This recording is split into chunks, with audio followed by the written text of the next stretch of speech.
Dear ICCS members and friends, good afternoon and welcome to this very first event under a series of events that ICCS is organizing on the occasion of Italy's G20 presidency. My name is Carola Capone and I'm the marketing executive at ICCS. Welcome once again to everyone. Today's event is going to focus on education and in particular on the role of technology and innovation, and it's organized in partnership with Teach for Italy and Teach for All. Without any further ado, I shall now leave the word to ICCS President Alberto Martinelli, who will give his welcome speech. Thank you, everyone, and thank you, Alberto. Dear ICCS member and ICCS friends, a warm welcome to today's webinar. As a banker, I'm very proudly happy to remember that this webinar is happened in coincidence with the leadership of the G20 of Italy. The G20 is a powerful platform. It's 19 countries, including the EU, which represents 64% of the total population and roughly 90% of the global GDP, the gross domestic products. So 79 trillion out of 88. It started, and that's why I'm proud as a banker myself in my private life. It started in the late 90s as a gathering together of the several governors and the president of central banks. Basically, the aim was to stabilize the financial markets. In 2008, during the financial crisis, they were added president, prime minister, foreign minister, finance minister, and the goal was also to help to stimulate the economy on top of stabilizing the markets, of course. So as you can imagine, such powerful, these big numbers explain why everything which is decided during this forum, every guidelines, every directives, every policies will cascade immediately down to the rest of the world. Out of the G20 working groups, education, tourism, digital transformation, energy transformation, sustainability, and education, I'm very proud that today we choose education itself. And why? Let me quote Alexander the Great, who said, I'm very grateful for my life to my father, but I owe more to my teacher because he made it better. Education is key to foster business, to personal development, and in the end, to create wealth. Apologize, I'm a greedy banker. Education has a massive impact on our lives, communities, and countries. Considering primary, secondary, and university, the total global population of students is roughly 1.5 trillion, roughly the 20% of the total global population, which unfortunately is only 20% because some countries struggle to provide education to their pupils. These students, this 1.5 trillion population, billion population, they learn in over 3.2 million schools and university, where roughly over 60 million teacher works. Analyzes and giving so an didactic example of what and how big education is, the current population of international students, meaning European students studying around Europe, or Asian student studying in the UK, in the US, or in Australia, or European and US students studying in China, this student international population is 5.3 million people, which is equivalent to the population of Norway. Now, I would like to basically start my conclusion adding to the fact that what is the link between education and business is R&D, research and development. We know that R&D is key to compete on the markets, is key to innovate, is key to create, to make share of market bigger. Well, currently there are 7.8 million researchers in the world. Currently, we invest $2.4 trillion in research. And you can imagine that the G20 accounts for roughly over 94% of these R&D investments. Where does Italy stand in this context? Italy invests roughly $34 billion in research and development in R&D, roughly the 1.4% of its GDP, quite good. It has 345,000 researchers, But we should add also 14,000 Italian researchers, who are working outside of Italy, abroad in foreign companies. This shouldn't surprise us. Italy, over the past 10 years, lost 800,000 people population, Italian who went abroad, a little bit like myself, to live and study and work. Well, out of these 800,000, 250,000 were young Italians below 30 years old. Well, 64% of them, they were in possess of either a secondary diploma or degrees or a university degrees, which leads to my last observation and conclusion. This shouldn't surprise us. Italy has a very important and powerful education platform. Italy fosters talent thanks to its heritage and history. And therefore, Italy doesn't export only machinery, technology, chemicals, furniture, fashion, cars, amazingly beautiful designed motorcycles, but also brains. And with this comment, I leave the virtual floor to Andrea Fattorelli, the CEO of Teach for All Italy. Thank you very much. Thank you so much, Mr. Martinelli, for this great introduction based in numbers and data. You can tell not only you're a banker, but we can tell that you're an analytic person who bases everything on data and facts. And that's what we're going to try to do today. You really gave me a great platform to basically underline why we're organizing this webinar. First of all, because of the opportunity that, in Italy's role in organizing and leading in the G20, one of the things that we're proudest of Italy is that they decided to shine a spotlight on education. So under the strand on social welfare and the need to innovate and renew post-COVID our social welfare systems, there will be a priority in the political agenda later this year on educational inequity.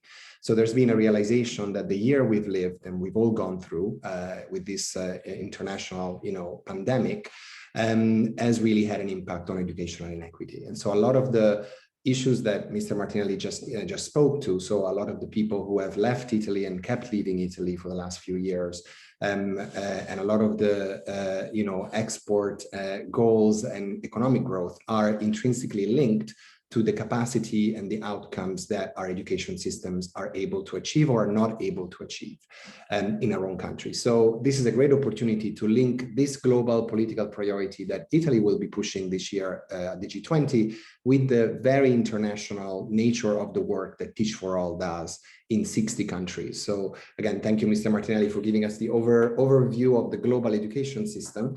Teach for All is present in, and you will hear very soon, a presentation from our head of Asia, Edna Novak. We are based in 60 countries globally, and we have tens of thousands of innovators and leaders within our school systems. Our global goal is basically to push for the reform and the innovation of our education systems to make sure that our education systems are less unequal and can basically unlock what we call at Teach for Italy, personally, I call the right to opportunities, which unfortunately over the last 20 years has become more and more unattainable for more and more people. So I'll start from there, and then I'll give the word to the panel that we have today. So we'll hear from Edna Novak, who's the head of Asia for Teach for All, who will give us an overview of what Teach for All does in a number of Asian countries, with a specific focus on what we've done in order to respond to this very difficult year we've all lived, and what kind of role has technology and innovation played in the work that Teach for All does in a number of Asian countries. And then Sun Seng Chang, the CEO of Teach for Malaysia, who will explain a little bit more and tell us the story of Teach for Malaysia, an organization that is around 10 years old and has achieved incredible impact in Malaysia. To then go back to me and go back to Italy, since this is organized, and I thank again the Italian Chamber of Commerce in Singapore for organizing this webinar, and to go back to Italy and talk a little bit about the impact that this year has had on the Italian education system. Just a few words on that before I leave it to Edna. I would start by saying that we're all aware we've lived possibly the worst year in the history of education in the last century. This year has been more difficult than the Second World War. In Italy, for example, the school system has been closed longer than in any other high net worth country or developed countries, quote unquote. And it's been closed. Schools have been closed longer than during the Second World War. Even during Nazi occupation in Italy, schools were open. So it's been unheard of that schools has been closed for more than 10 months. And this will have an enormous impact on those inequalities and inequities in the educational outcomes of our education system that already existed before this crisis. In Italy, we're rightly very proud of our school system. We're the country of Galileo, we're the country of Leonardo da Vinci, and we have 2,000 years of history to stand on. Unfortunately, what this crisis, if there's a silver lining in this crisis, is that it has pushed us in front of a mirror, and it has obliged us to look at ourselves and realize just how unequal our education system always was and continues to be, and how unprepared it was for a crisis like this. Yes, we are the country of Galileo and Leonardo. We are the country of enormous potential and great, best practices and excellence in every single sector of the economy, as it was kind of underlined at the beginning of this webinar. But we're also a country, we're becoming more and more a country that, where your socioeconomic context and the beginning of your life, where you come from, always more determines where you end up. So if you come from a family that is educated, you will be educated and highly educated. If you come from a family that has not had the opportunity to be highly educated, most likely you will not be highly educated. And so Teach for All and Teach for Italy were born to contrast this and to change this. And in saying that, I would close before showing a quick video around Teach for All and passing the word to Edna Novak, our head of Asia, saying that what we stand for, and also the reason why we organize this webinar, is that we are all keenly aware that we don't want to go back to January 2020. When it comes to education, we don't want to go back to what we consider normal, because that normality was deeply flawed. That normality left too many of our kids, too many of our young people behind in all of our countries. And so as Teach for All, what we want to do is we want to innovate our education systems and possibly use this crisis to come out of it with a deeply different system that doesn't leave anybody behind. So I'll ask the organizers to share a quick video of Teach for All globally, and then our head of Asia, Edna, will take on the floor. Thank you, Andrea. Let me share the video right now.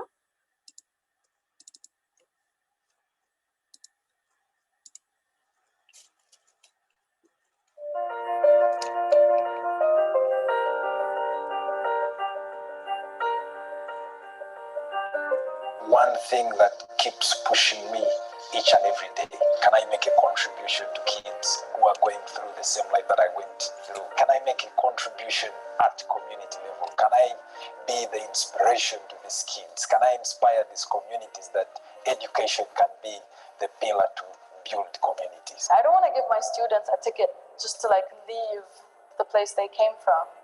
I want to give them the tools and the knowledge and the skills and the values to be critical of the things that they don't like about the reality that they're in, but also find ways to change that. Through leadership, we are building a movement of students, educators, teachers, policymakers who really believe that things can be different. In 2016, when I was 15 years old, my hometown was experiencing severe flooding, and I wanted to help solve the problem. I formed a team of 4 secondary school students to help me develop a solution. My experience shows me that the main purpose of education is not just to be great in academics, but it is to teach students like me to be problem solvers. You have people who are leading change in their own countries, but then share those experiences with other people across the globe. The challenges that they face, the constraints that they have to overcome, in many cases are similar. So the possibility of exchanging ideas and experiences among them is extremely valuable. My conviction for this work that I'm doing at Teach for Nigeria came from Teach for India. I went on an immersion trip. I met with alumni, I met with fellows, I met with students, I met with head teachers in schools, and For me, it was just that confirmation that if this could happen in India, this could definitely happen in Nigeria.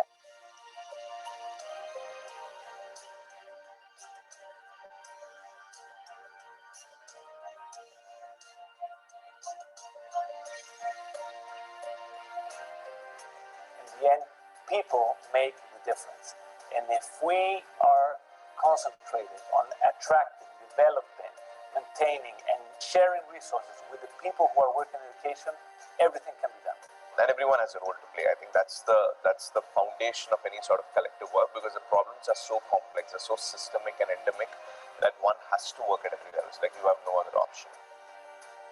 From what I'm seeing in classrooms and communities in Armenia today, and also by working with and interacting with all of these incredible Teach for All partners, I'm convinced and super optimistic that real change is possible. It's totally within our grasp.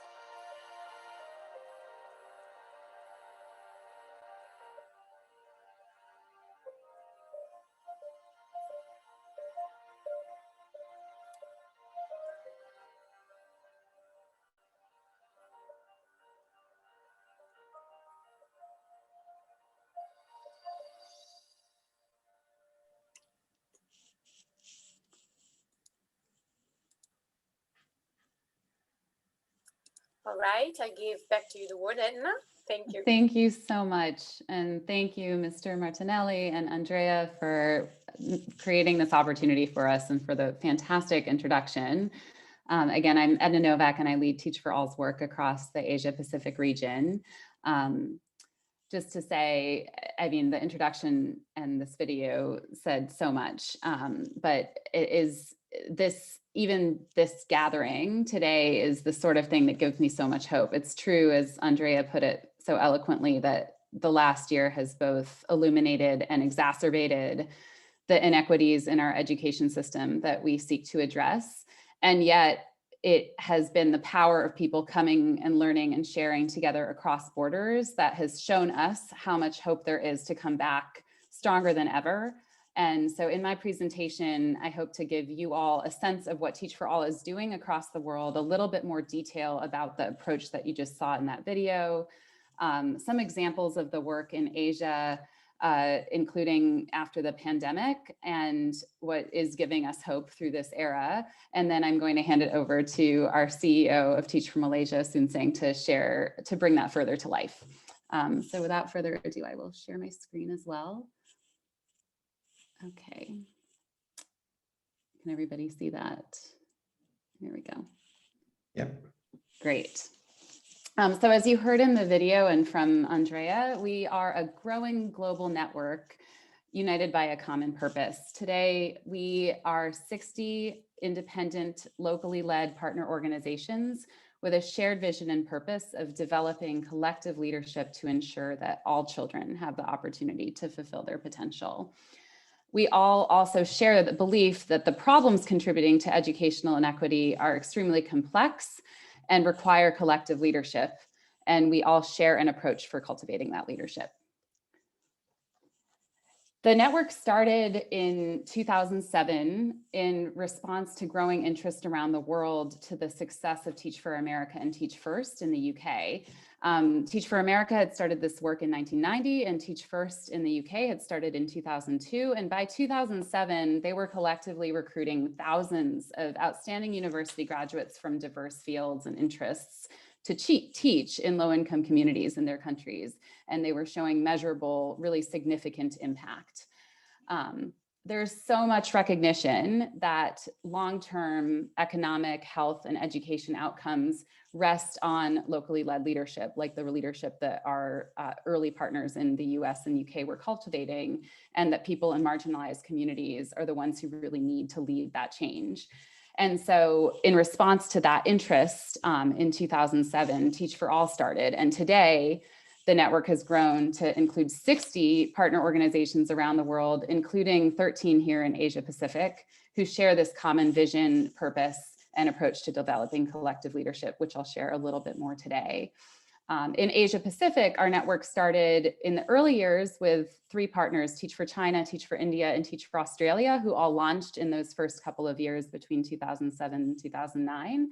and today includes 13 diverse and growing partners, from Teach for Afghanistan all the way to Teach First New Zealand, or Akwamata Tupu, with nearly 3,000 fellows and 8,000 alumni. And I'm so excited for you to hear some of the stories from Sunsang shortly, who is actually an alum himself of the Teach for Malaysia organization, who's gone on to lead the program into the future. Just a little bit about our approach and what is shared across the network. While each network partner is independent and locally led, all of our network partners share a unifying approach to developing collective leadership in their country and a commitment to a shared set of principles about how we're doing that. So every single network partner organization, from Teach for Italy to Teach for Malaysia to Teach for Japan, works to recruit and select a significant number of their country's most promising leaders from diverse interests into this effort. I myself am also an alum of the Teach for America program and joined as a philosophy and political science graduate who thought I was going on to be a lawyer, and Sunsang might share a little bit of his story shortly as well. In time, these partners work in close partnership with their governments and in partnership with communities to support their teachers to teach full-time as regular teachers for at least 2 years during the initial fellowship. And then they work with those partners to have, with those teachers to have a measurable positive impact on holistic student outcomes. Every partner then goes on to cultivate lifelong leadership among their alumni, because we recognize, again, that it's going to take collective leadership, not just teachers, but leadership from stakeholders across sectors, including business leaders like everybody in this Zoom meeting today, to ensure that we're doing all that it takes across sectors to ensure that all children have the opportunity to fulfill their potential. Globally, the Teach for All global organization that I personally work for, we work with these partner organizations to just help them get started and to support partners to learn from each other along the way, so that hopefully we are all having greater impact together as a global network than we could ever have on our own. As both Mr. Martinelli and also Andrea spoke to, the pandemic has had a huge impact in both illuminating and exacerbating, worsening the inequities that we are all here to address. Over the last year, 1.5 billion children, all of our school children have been affected by school closures. And in low income and low and middle income countries, of course, this effect has been particularly acute. In low to middle income countries, a survey by UNESCO, UNICEF, and the World Bank showed that half of students weren't reached at all during remote learning measures during this time. And of course, even in higher income countries, all these impacts have been felt the worst by our most disadvantaged and marginalized students and communities. And as I'm sure you're all aware, and Mr. Martinelli spoke to this a bit, the risks of this are severe for the future of our countries and the future of our world. The World Bank projects that the learning poverty rate that's shown on this slide could grow by as much as 10% as a result of this pandemic, from 53 to 63%, affecting 72 million school-age children who might grow up without these very basic capabilities that we need for a thriving workforce. And while these precise learning losses are not going to be known for some time, research suggests that our students who are affected by our school closures are likely to expect some 3% lower income power over their entire income potential over their lifetimes. And for entire nations, this might mean a 1.5 to 3% lower annual GDP for the remainder of this entire century. Globally, estimates suggest that students not in school could lose $10 trillion in their lifetime earnings due to the learning losses of this pandemic, which represents 1/10 of the world's GDP. And of course, as we all are viscerally aware, these economic losses will be felt most acutely by our most disadvantaged students. All indications are that students whose families are less able to support out-of-school learning are going to face larger learning losses than their more advantaged peers, which will, of course, translate into lost earning potential and the ways that they'll be able to contribute to our economies and our future. As Andrea said, just returning to the way schools were in 2019 pre-pandemic is not going to make up for the losses that are happening. Only making schools and classrooms and learning better can. That's the only way forward. And that's what we are all here to do. And what I'm so excited to share more about with you through this slide and then in handing it over to Sunsang is that despite all of the challenges, we are seeing so many new opportunities to accelerate progress through what's happening in this time. As Andrea alluded to, certainly technology has been making teaching and learning easier and more accessible for many during this era. And yet, the challenge that we've seen is not just the digital divide, it's been the leadership divide, the ability of teachers and leaders in classrooms and communities to leverage available technology and support students and families to access it and use it to maximize learning potential. And so what we've learned is that to maximize the possibilities of this time requires really growing leaders and supporting leaders who are on the ground working with students and communities firsthand to innovate, and then supporting teachers and communities to learn from each other. And over the last year, there's just so many examples of that we've seen that we want to support and help grow. Some of the photos on this slide represent a few stories that I'll share, and then I'll hand over to Sunsang to share some more from Malaysia specifically. Over the last year, first, we've just seen so many examples of network teachers in Teach for All and beyond, stepping it up to keep their own students learning. For example, on the left-hand side of this screen, you'll see a photo from WhatsApp, which just represents one small WhatsApp school that a Teach for Pakistan fellow started last year for her students to stay in close touch with her across distance, and for students with really limited device access and limited access to Wi-Fi, and also just limited physical space for learning. And the success of that very small initiative, which was incredibly effective in reaching her students and maintaining learning and maintaining engagement, just took off like wildfire. And ultimately, thousands of our network teachers started sharing these examples with each other and sharing resources and exchanging ideas for how they were reaching their students, particularly those in rural communities without internet. And they formed a Teaching Without Internet Alliance that now includes thousands of educators, thousands of teachers, school leaders, and others who are sharing and exchanging ideas and resources for how to continue learning in low-tech and no-tech environments. The second photo of our insights in the middle of the screen is just one of the many resources that we've ended up building in collaboration with that group to facilitate the learning and exchanging of these resources and ideas. One other example of the sort of impact that's happening as our teachers are sharing and learning across borders is illustrated through this screenshot of a Zoom photo.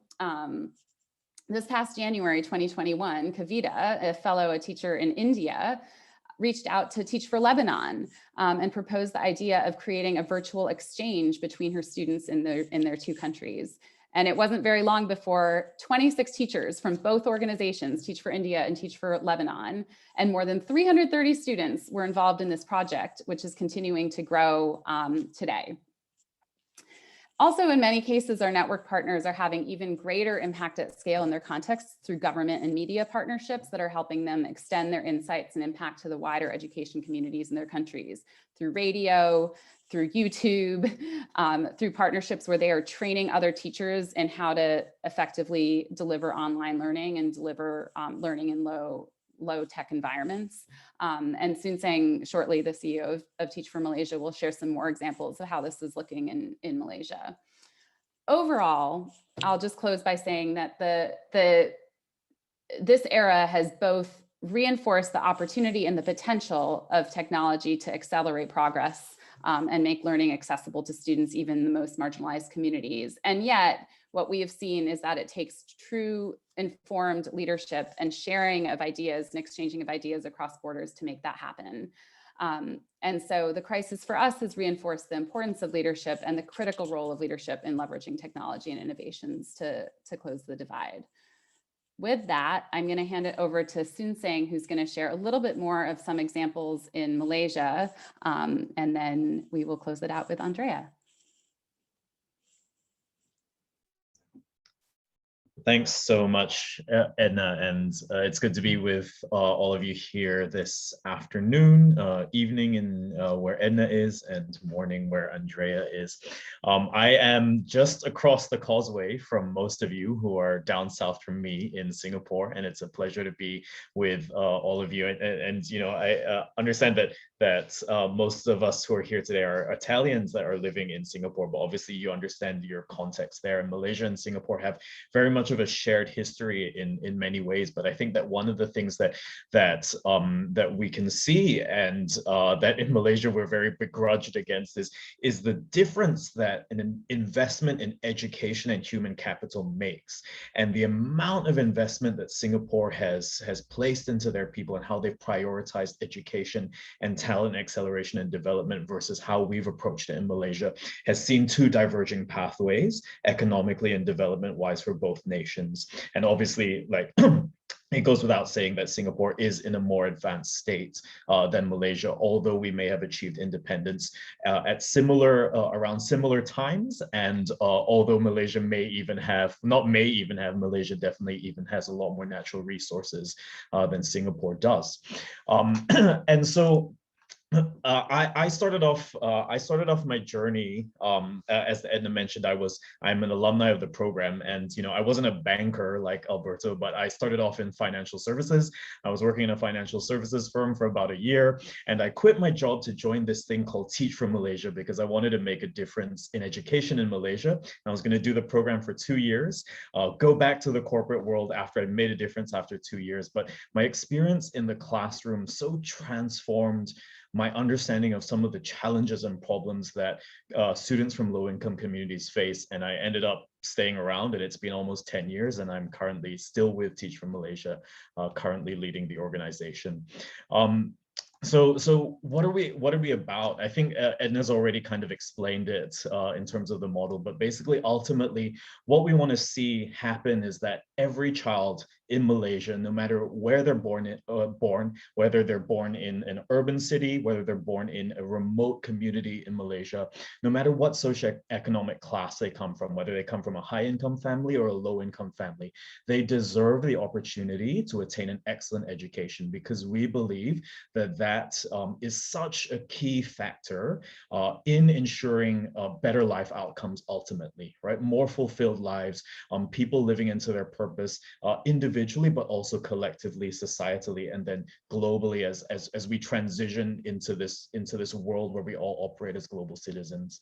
So what we do at Teach for Malaysia is we recruit outstanding young professionals, and what we recruit them to do is to serve for 2 years in high-need schools in the country. So I'll give you an example of what we mean by high-need school. I was a teacher in a school maybe 45 minutes outside of the capital in Kuala Lumpur, and I didn't go to a high need school growing up. I didn't go through the public school system. And when I met my students, I had students who were 16 years old, had been in school their whole life, and could not read and write. And that was something that was extremely shocking to me, but is a reality for so many students who go to schools in low-income communities around the country. So we recruit fellows to teach in these schools. We train them to support them across the 2 years. But ultimately, what we want to see in the long run is that when they become our alumni, we want them to continue to drive systemic change and impact in education across their lifetime. So it's not just a 2-year thing.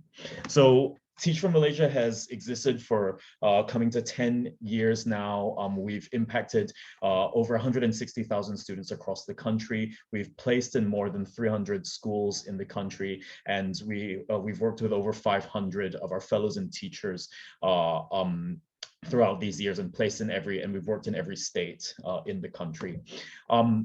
And we're very fortunate to be supported by so many partners, including the Ministry of Education themselves. We run a Ministry of Education program. It's a partnership with the Ministry of Education, as well as many local Malaysian corporations, as well as international companies that support Teach for Malaysia.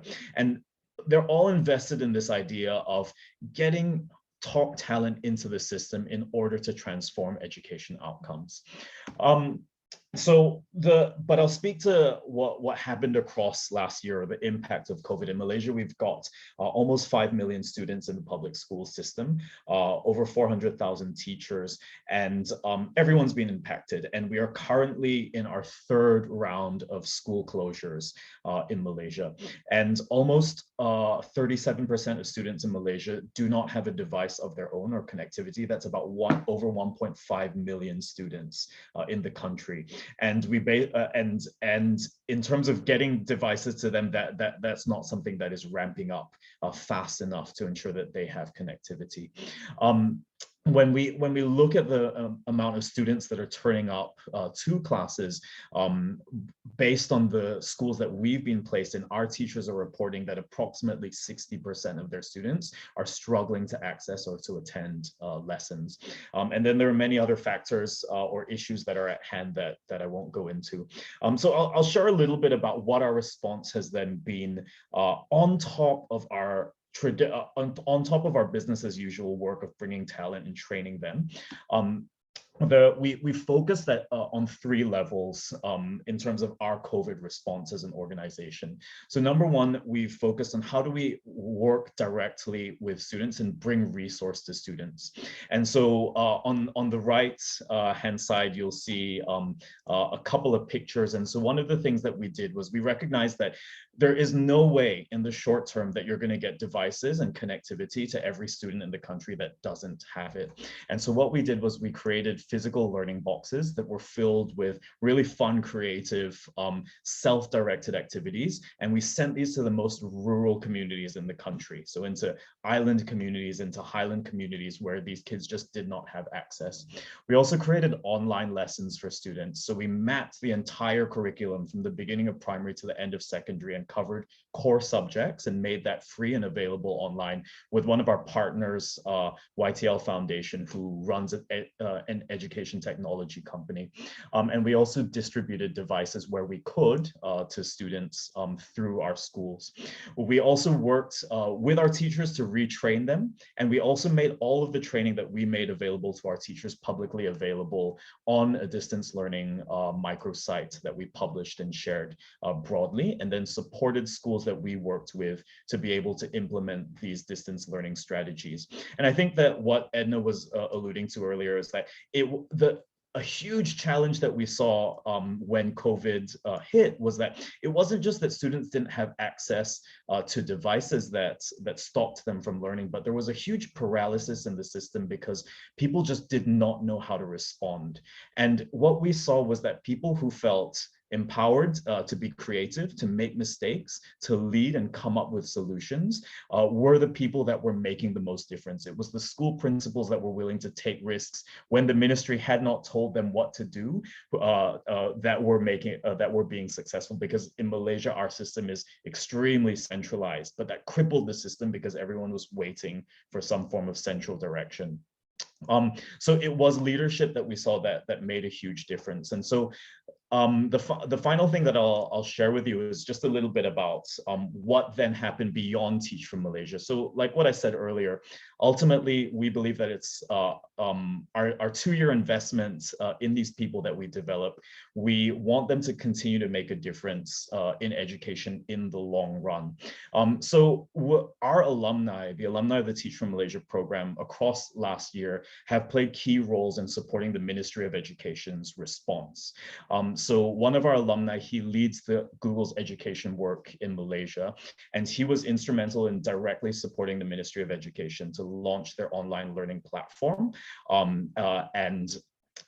This is the platform that every single teacher and student in Malaysia accesses.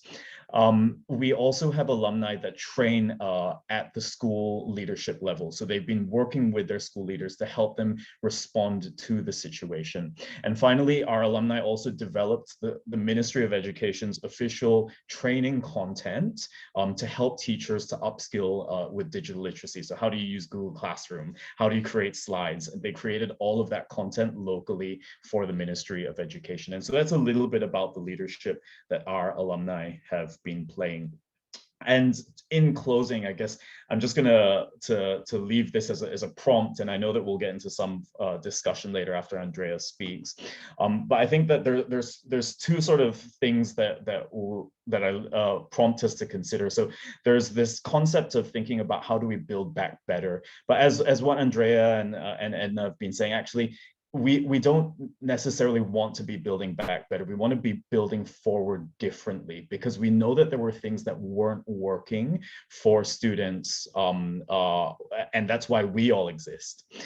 The other thing that we've seen heavily across this time is that technology has been used as a platform to continue education, right? How do we reconnect kids back so that they have access to education? And that's where we've seen a lot of the innovation and the solutions at this point, technology to continue. But actually, as we move forward, the question we really have to ask ourselves is, how do we use technology to transform, not to just continue? And if you look at the top two lines, I think that's really thinking about, if we're thinking just about building back better, and if we're just thinking about technology to continue, that will lead us to the status quo. But really, ultimately, we need to reimagine education at this time for a post-pandemic future. And in order to do that, we need to think about what building forward differently looks like, and how technology could transform education, not just continue it in its current form. So I'll pause there and hand it over to you, Andrea. Thank you so much, Sun Seng, and thank you, Edna, for two great presentations. I'll try and be very quick because I'd like to have some time for question and answer. But my role is to bring it back to Italy, in the sense that we have, the majority of you I see in the participants are either Italian, or of course are part of the Italian community in Singapore. And so to bring it back quickly to Italy, I just would say a couple of things, which is, you've understood the model, what it is that we do as Teach for All, what we've done in Asia, and what, as Sun Seng has shown, the incredible impact that they've been able to have in Malaysia specifically. So very quickly, I'd like to kind of underline, why do we do this and why Teach for Italy? So Teach for Italy is the one of the youngest of the 60 countries in the network. We're one of the youngest. We're the youngest in Europe. So we're the latest country to open in Europe. We were launched 2 years ago. So unfortunately, I don't have all that amazing, those amazing stories of impact that Sun Seng just shared. But the reason why we're here is that we want to be there. We want to be able to have the same impact that Teach for Malaysia is having, that other Teach for have been having across the world, also in Italy. When I launched Teach for Italy, the thing that I found hardest and that I didn't expect was having to explain why of Teach for Italy. So, people would tell me, I understand Teach for Uganda, I understand, Teach for Ghana, I understand Teach for in a very, unequal and very poor country, but why Teach for Italy? I mean, we have a public school system, a strong public school system. Do we really need this? And so that's why I start from this slide. Italy is actually the country among high income countries. It's the countries with the highest inequality in education. So of all the data on this slide, I would like you to just go away with one today. If you have to go away with one piece of data, is that Italy has basically become a country where if you come from a family of, at least one of your parents has a degree, then you will have a degree. Otherwise, you won't. So only 8% out of 100 children who start primary school today in Italy and come from two parents who are not, who don't have a degree, only 8 of them will end up getting a degree. While out of 100 children who come from at least one parent with a degree, 65 of them will get a degree. This in itself shows you what kind of country we've become. A country where, what we call the ascensore sociale, kind of the rising opportunities between generation has been blocked. And this was never like this. Italy, until the 1980s, the public school system was able to actually invest and help in the growth, socioeconomic growth between generation and generation in a way that was one of the best practices internationally in doing so. But underinvestment in education, the lack of structural reform in education, and underinvestment in the talent and the human capital in education, so our teachers in particular, we're the country in Europe that lacks the highest number of teachers. Last year in Italy, there were 220,000 teaching spots empty nationally, and we're not hiring enough teachers. We have the oldest teachers in Europe. and teachers who don't have the competencies that are needed to take the education system forward, as Sun Sang was saying. One more thing to underline, I said at the beginning, we're the country of Galileo and Leonardo, and we're proud of that, but we're also the country that since 2012 has lost 25 points in their average science performance globally. So 20 years ago, we were among the top countries in science. We're among the lowest countries in science now. And this is due to a lack of systemic change in our education system. The world has changed out there, and COVID has pushed the world to change even faster, and the Italian education system has not. And in fact, as you see in this final slide on this, that I'll share is, COVID has impacted Italy very, in a way that it probably hasn't impacted other countries, high-net countries. So in terms of the students left behind, we had almost 2 million students who were not able to continue their education. So the moment COVID hit, and some of you may remember, there was a short window where COVID seemed to be an Italian problem, at least here in Europe. And from that moment the schools closed, 2 million children, almost 2 million children stopped learning because the system wasn't able to leverage the leadership that you just saw both Edna and Sun Sang share and discuss, and also the innovations that were needed for the system to continue. So where are we with Teach for Italy? I don't have to discuss the model. We propose the same model and we implement the same model that Sun Sang and Edna and I've talked about. We basically select the best and most promising young leaders, and we convince them to go into the most disadvantaged schools of Italy.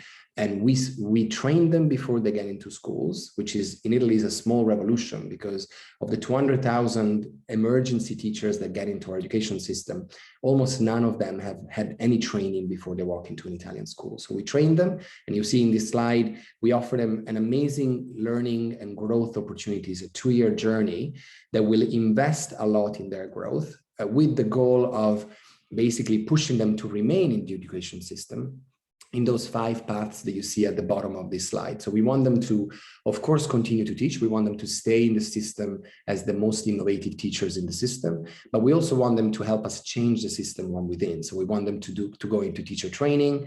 We want them to go into schools management and administration, into social innovation, and add startups to go into the startup world, but also in public policy and research. Where we started last year with our first 15 fellows. I was smiling when Sun Sang was showing, how they've had around 500 fellows over the years. We're the first 15. They're teaching in 15 different schools, very disadvantaged schools across Italy. And they have very different backgrounds. Some come from the private sector. Some would have never thought of teaching if it hadn't been for Teach for Italy. Others had always dreamt of teaching, but they wanted, rather than do this journey alone, they want to do it with us, and they want to be guided, and in order to become those agents of change that we want them to be to change the education system. We also work very closely with the Ministry of Education in Italy. We have a partnership with them, and we've been lucky to find other strong partners in Italy that believe in this mission and want to support us. What we need now is essentially support and to grow into what we want to become. We want to become Teach for Malaysia essentially in 5 or 6 years, and have at least 60, 80 or 100 fellows. In our full plan would be to have 100 fellows per year by 2024 in order to reach at least 8,000 students per year in Italy's most disadvantaged schools. I'll stop sharing because I wanted to just quickly leave some time for the discussion.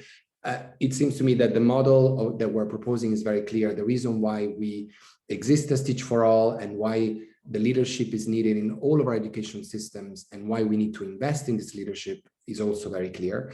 And just to conclude, I would link it up to what Mr. Martinelli said at the beginning. We have lived a really difficult year, but there's a silver lining in the opportunity that every single crisis has or gives us. Before the beginning of this webinar, the panelists were discussing how after the plague in the 14th century Florence, after a few years, it took a bit longer in those times, but the European plague led to the Renaissance, and led to, you know, a moment of rebirth for what at the time was the European society. And what we are trying to do, investing in leadership, in the leadership of our education systems, is to push for a renaissance in education after COVID. And I think tech and technology can help us do that if they're accompanied by the leadership that you've seen Edna and Sun Sang describe. So I'll leave it here, and I know that there's going to be, I don't know, Carola, I think you'll probably moderate the question and answer. Yes, Andrea, thank you. Thank you, everyone, Edna, Susan, and Andrea, for today's contribution. We actually have several questions. I don't know if we can manage to reply to them all, but we will do our best. And in case, we can easily reply to you via email, no problem. So let's start with the first one. Will COVID-19 accelerate the technology applied to education, or are we going back to more traditional methods? Who would like to reply first and give your impressions? I can start giving you the Italian experience, which is definitely yes, and it already has. So COVID-19 has pushed the system to apply more technology across the board.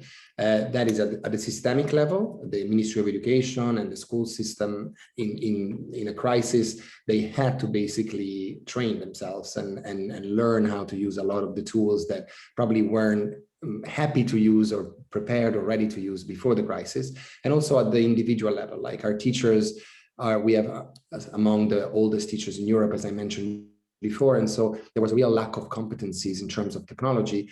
And at the beginning, we saw this. In the first wave of the pandemic, we really saw this. But in the last few months, we've seen an investment in training and in, you know, pushing at the individual level to learn new technologies in order to incorporate them into the classroom and into basically the teaching skills. I don't know if Sun Sang or Edna have other examples from Asia. Yeah, sure. I definitely agree with you, Andrea, and it will accelerate the use of technology. So in Malaysia, for example, all teachers and students have access to a online learning platform. And this platform, we had actually launched it prior to COVID. We launched it in 2019. And at that point, less than 50% of teachers had even logged into that platform or even used it once since its launch. But as a result of COVID, everyone was forced to use that. That doesn't mean that everybody did use it, but you're getting something around 70 to 80% of teachers who have at least logged in once. And so in Malaysia, our education system is very, very technology free.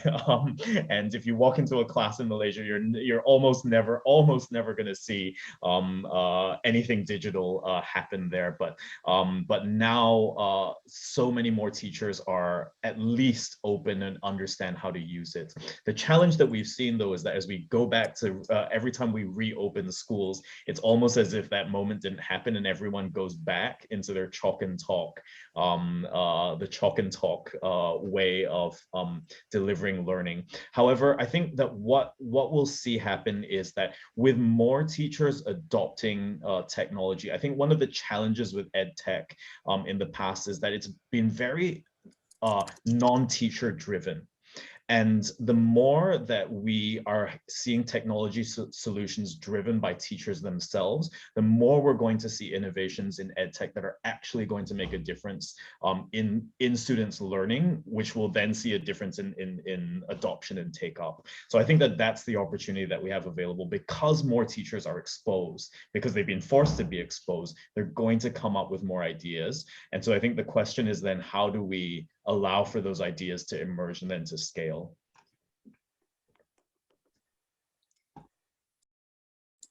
Thank you, Susan. Edna, would you like to add something, or we just move forward? I'm happy to move forward. Just to say, I think this connects to the other question that Annie asked also around the future of the edutech industry. And Sun Sang really just brought this to life. I think what we've seen across the network is that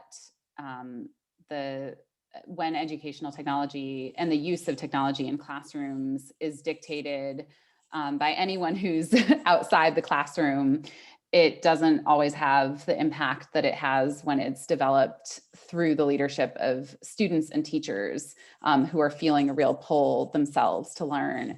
And unfortunately, as we know, the impact of the access to technology is not there for many of our students in our most marginalized communities. And even for those who have it, they don't always have the space or the internet access or the bandwidth or the environment to leverage it. And 9 times out of 10, it's our teachers who are talking to them on WhatsApp, who are calling them up on their mobile phones, who are able to visit them in their homes, and who feel most invested in figuring out what can we do to fix the issues that are at play here, and who come up with really innovative solutions. And so the more we can empower teachers on that ground level to innovate and then share those solutions across classrooms, schools, and borders, the more hope we see. Thank you, Edna. Thank you for also adding a couple of lines about the question. We have actually a very quick questions for Alberto, who's asking, what is the country which invests the most in the education? It's a very intriguing question with a very complex answer, because we need to define whether we are talking about what a government is spending out of its budget and what is a private institution and what is the cost for private families. So if I do well remember, the country which spent the most in terms of government budget is Cuba, with more than 12%, around 13%. But the country among the developed one which spends really big money of its budget for free education is Norway. Just to make a comparison, Italy is around the 3%, 3.8, something like that. When it comes in absolute terms, but then combining private and public education, definitely I think the largest budget would be for the US, which explains also why so many researcher ends up there, because there is a big link between university and corporation and private industry. But please remember that education in the US is on the shoulder of the family. So something really difficult to compare. But thank you for the question. Thank you, Alberto, for your answer. There is actually one question to Andrea asking, how can an Italian company based in Asia or in Southeast Asia region support Teach for Italy or any other, Teach for All organization, depending on the country where they are? Thank you for this question. Well, as you saw from Sun Seng, the presentation of Sun Seng, the example of Teach for Malaysia is great for this. A lot of our programs were able to be born and to grow over the years thanks to the corporate sector support. So there's very different ways to support us. The reason why we're here also, and I thank again the Italian Chamber of Commerce in Singapore, is because from the beginning, when we launched Teach for Italy, we knew that one of our biggest potentials in terms of supporters could be the Italian community abroad, but not only for Teach for Italy, but for Teach for All as a network. What we'd love, one way, for example, to engage a company would be to see whether that company is very invested in one of the Asian countries, for example, where Teach for All is very active, for example, Malaysia, and see whether they also have investments and interest back home in Italy. And there could be a partnership designed to support both countries, to support the work that we do in Italy, to start up and to basically replicate the Teach for All model in Italy, as well as support an established program in Asia. In terms of how we can, corporate sector can support us, there's very different ways. Globally, different programs set up different ways of engagement. There can be partnerships on content, what I call content of our work, on specific pieces of our work. So on the training that we provide, the fellows that go into the schools, on our summer institute trainings that we have to organize every year in every single country, or in developing partnerships that are mostly look at developing the skills and the competencies and supporting the professional growth of our fellows. While there can be partnerships based on increasing our impact in our schools. So, supporting our work, essentially expanding the network of fellows that we have, the number of fellows. For example, you can support one fellow or more than one fellow in a school, or you can support our activities in an entire school district. if you're more interested in the operational side of our work and in scaling up the impact that our fellows have. But if you're interested, I mean, we can of course be, we can share more details privately. But thank you for the question. I'm not sure if Sun Sang and Edna want to add something to this. Both Edna also.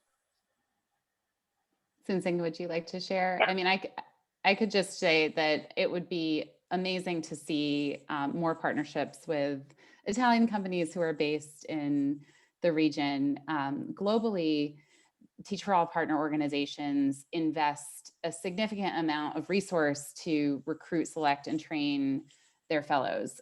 We really consider this it is a mission. So, I mean, as you heard from both Sun Sang and Edna and my story, we both were planning other careers, and it took a lot of personal outreach and investment to get us to think about teaching as a viable career opportunity, not let alone teaching in a low-income community, and then to realize for myself, like, wow, this is a significant leadership development opportunity, a huge responsibility. It's going to take a lot of work, and I'm ready to take it on, and then to get all the training and the support that it took to prepare me to be a teacher when I was training to be a lawyer.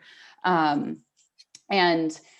so to do that requires real investment, and some of our most outstanding and sustained partners are corporations that are both regional and global, who get to know the work of one of our partner organizations, realize what a huge lasting systemic impact they are having, and then get really excited and want to support more partners. So for example, in very early years, Teach for Deutschland developed a partnership with DHL. And after a year of getting to know Teach for Deutschland and the work they were doing to cultivate leadership in Germany, they asked Teach for All, hey, can you put us in touch with more partner organizations globally where we could also get our employees and our leadership involved in supporting their efforts? And so today, DHL has been one of our most longstanding partners, supporting network partners around the world, including many here in Asia, facilitating employee engagement and investing in the work they're doing to recruit and train teachers. And it would be incredible to see similar partnerships forming with companies that are Italian that also have strong footholds in the Asia region. Thank you, Edna. I think you covered quite full ground. How about you, Susan? Would you like to add something? Yeah, just to say that I think that we're seeing more and more of this. And I think that last year, as a response to the pandemic, there were so many corporations that wanted to really invest in education, because I think that people recognize that this second to public health, education was something that was going to have huge impact on life outcomes in the future, right? And so what we've then seen is that multinational corporations have then invested in programs. So like they've come to, for example, one partnership is with the manufacturing firm SC Johnson. So they invested in Malaysia. They also, their unit in Thailand was looking for an education organization to invest in, and then they found Teach for Thailand. And similarly in the Philippines, they found Teach for the Philippines, and they were like, oh, we can actually have a strategic coordinated response through the network to invest in organizations where we operate. And so I think that that's the opportunity that we can have, and then we can, as the more strategic we get with that kind of funding, the more we're able to really grow locally, but also across the world. Thank you, Susan. Actually, our time has ended up, but maybe we have a couple of minutes to just give a last question. Because we were talking about how a corporation can contribute, right? But then there is another question asking, if I am an individual, like a manager, how can support these initiatives?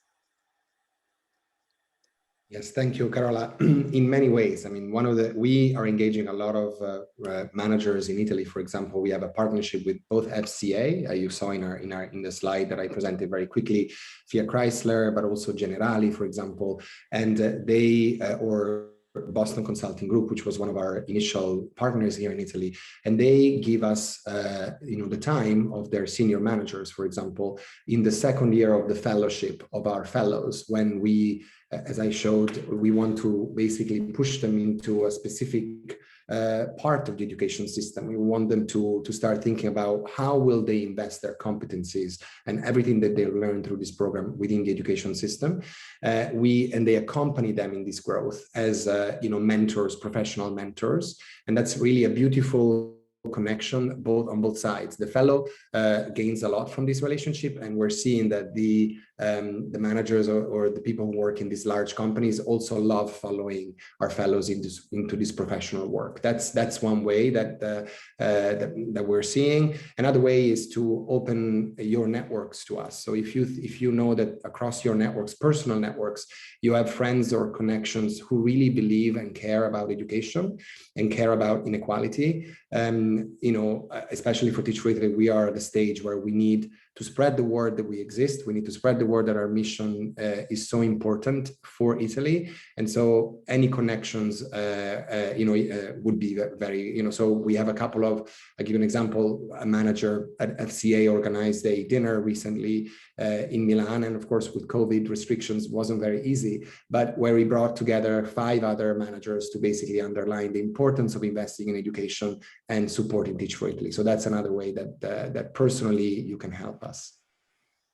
Thank you, Andrea.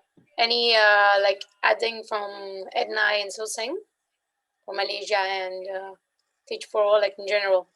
Or I think Andrea quite covered up. Yeah, I mean, the only thing that I'd add onto that is in Teach for Malaysia, we welcome individuals as well to contribute to Malaysia. So on our website, there's a way that you can donate, but absolutely very, very similar things that we do. I think that it's a recognition that we want to bridge that education isn't this silo that is just meant to be operated by the education system, but it's an all society effort. And how do we bring people from the private sector, from civil society into the education system to participate alongside the work that our fellows and teachers are doing. All right, then. Edna. Yeah, absolutely. Just to bring it back to our vision, I think, and what we spoke to at the beginning of the presentation, we just all recognize that the root causes of educational disadvantage stem far beyond the classroom. It is not just about recruiting great teachers. It's going to take incredible resource and commitment and energy and understanding from leaders across sectors to address all the different root causes that are contributing to the inequities that we see in the system. And so we welcome and would love to collaborate with leaders in business and in all sectors in this work, and would be delighted for you to reach out to us after the webinar to find out how you can contribute. Thank you. Let's exploit our networks then. Thank you once again for your contribution.